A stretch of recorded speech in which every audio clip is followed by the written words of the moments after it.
అంటే మీరు భారతిరెడ్డి గారి పేరు విన్నారా మీరు ఎవరి నోటి నుంచి అయినా? వాళ్ళ ఇంటర్నల్ సమాచారం మనకి ఎక్కడ దాగత్తి వాళ్ళు చెప్పేది, ఆఫీసర్లకు చెప్పేది, మైనింగ్ వాళ్ళకి చెప్పేది, ఇది డైరెక్ట్గా లోటస్ పాండ్ పోతుంది 1-2 తేదీల్లో. మధ్యలో విజయసాయి రెడ్డి అనవసరంగా ఇబ్బంది పడతారు, జాగ్రత్త. లోటస్ పాండ్ హైదరాబాద్కి పోతుంది.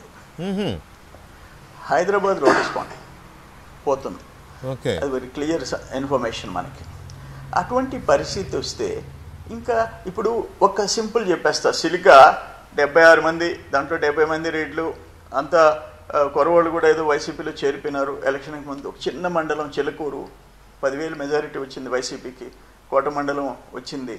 అందరూ జగన్మోహన్ రెడ్డిని రాగానే వెంకటరెడ్డి 3-4 నెలల్లో 371 కోట్లు పెనాల్టీలు వేసాడు. వీళ్ళందరూ కలిశారు.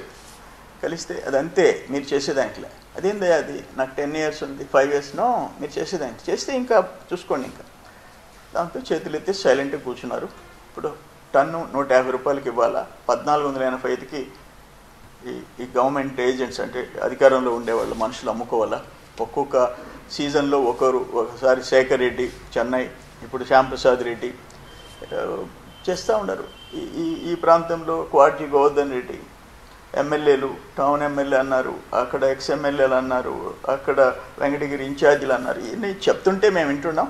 బట్ ఇక్కడ నిన్న క్లియర్గా గోవర్ధన్ రెడ్డి ఊరు పక్కన గోవర్ధన్ రెడ్డి పంపించిన రౌడీ గ్యాంగ్ రావడం ఎంత క్లియర్గా రీసెంట్గా ఇన్ఫ్యాక్ట్ నా నోటీస్ కూడా వచ్చింది చంద్రమోహన్